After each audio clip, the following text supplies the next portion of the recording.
Hello and welcome to the fifth Java tutorial, and today we're going to be learning about arrays and how we can access them in a neat way using for loops, which we learned in the previous episode, episode 4.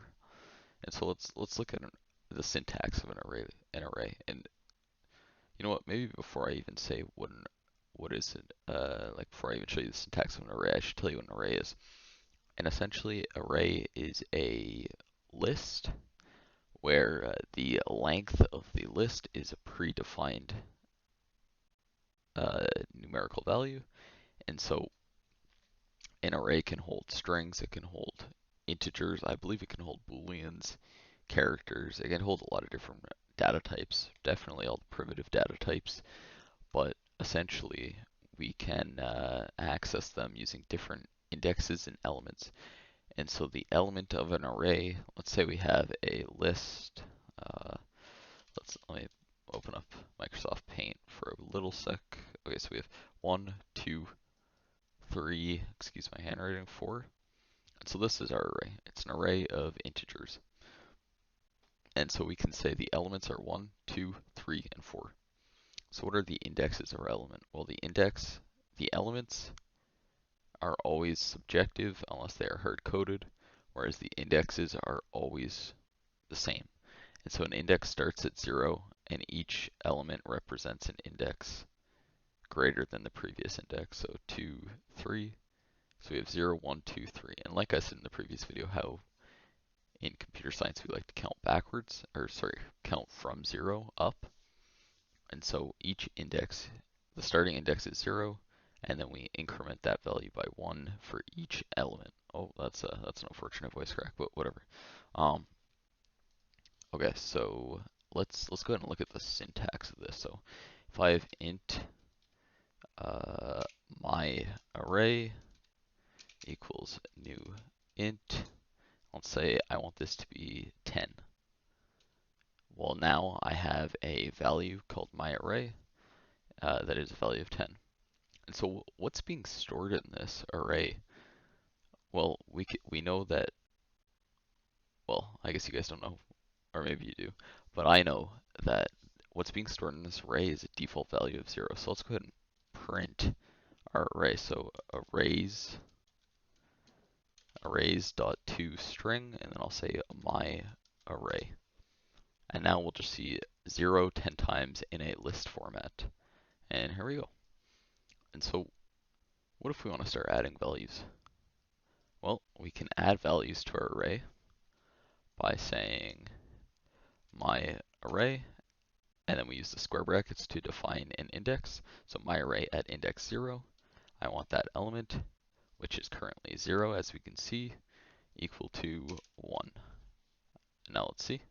What is it? Oh, well, I didn't print it. That doesn't help. Um, let's see what this looks like. And we can see we have 1 now. And now let's repeat this a lot. Let's do this 10 times. Let's hope that's probably around 8. 2, 3, 4, 5, 6. I was one off. Whatever. 8, 9, 10. Cool. 8, 9, 10. And now I need to update my index. So I have 1, 2, 3, 4, 5, 6, 7. There is a more efficient way of doing this, but for the sake of the video, we're not going to do that.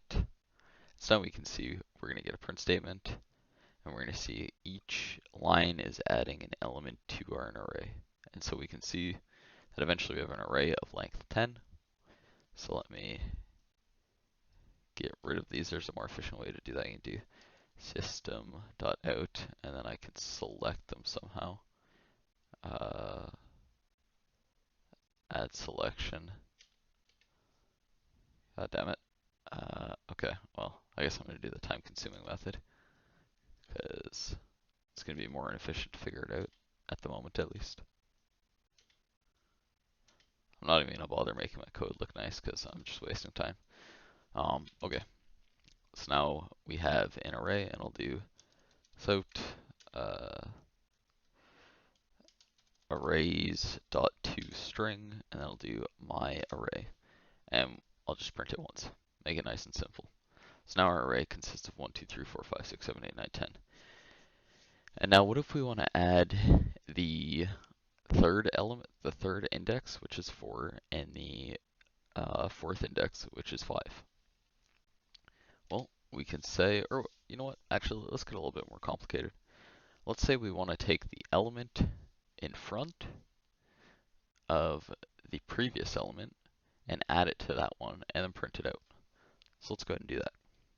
So we're gonna make a for loop to do this because we want to access our array. So we're gonna do for int I equals 0. Let me do I while I is less than our my array dot length. We have a very neat function called my array dot length, which kind of self-explanatory, but I'll explain it anyways. It gives us the length of this array, which we know is 10.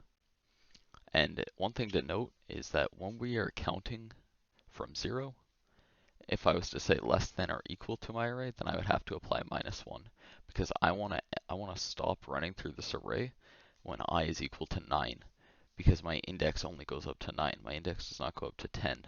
10 is my element. And so I only want to go to index 9. And so I can get rid of this equal sign and get rid of this. So my array is, or my array.length is 10. So run while I is less than 10. So we'll never access index 10, but it'll access index 9, which is what we want.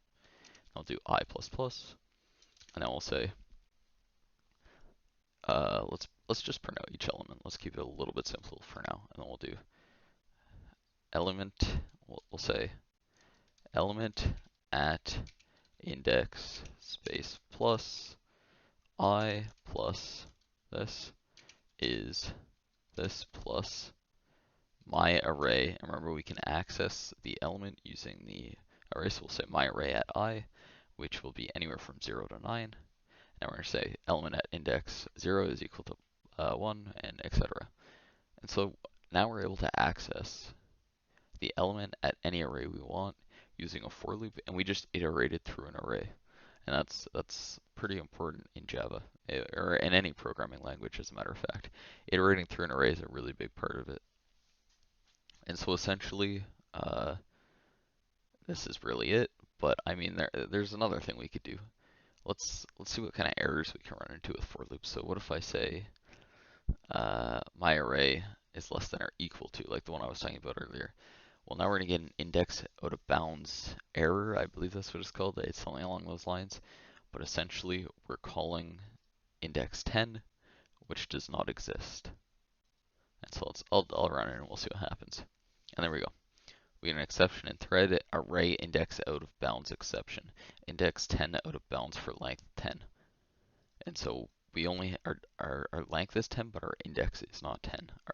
Our index cannot be 10 because our length is 10. And the index, the max index of any length of an array is length -1. And so if we put a -1 here, now we're not going to have a problem. And there we go. Everything ran perfectly. So let's go back to what we had before. And we'll say that if I equals 1, meaning we start at this, and then we can say I want to print, we're going to print my array of I plus my array of I -1. And now we're going to get an integer sum of the previous element and the current element. And now we'll see 2 plus 3, or 2 plus 1 is 3, 3 plus 2 is 5, 4 plus 3 is 7, 5 plus 4 is 9, etc. So this is just kind of cool that we can compare elements in different order. And this is really only useful when it's in sorted order, if we're trying to like remove duplicates or anything, but that's for an entire other video. I remember I wanted to go over something. Yeah, so what if we say this is equal to 0, but we want to compare it with I plus 1? Well, we're going to run into an arrays index out of bounds error because my array does not have an index of 10. So we can say So if I plus 1, so if I is equal to 9 on its last iteration, I plus 1 doesn't exist. And we'll see that. And there we go. See, we're getting an error because we need to stay in the bounds that we made. We'll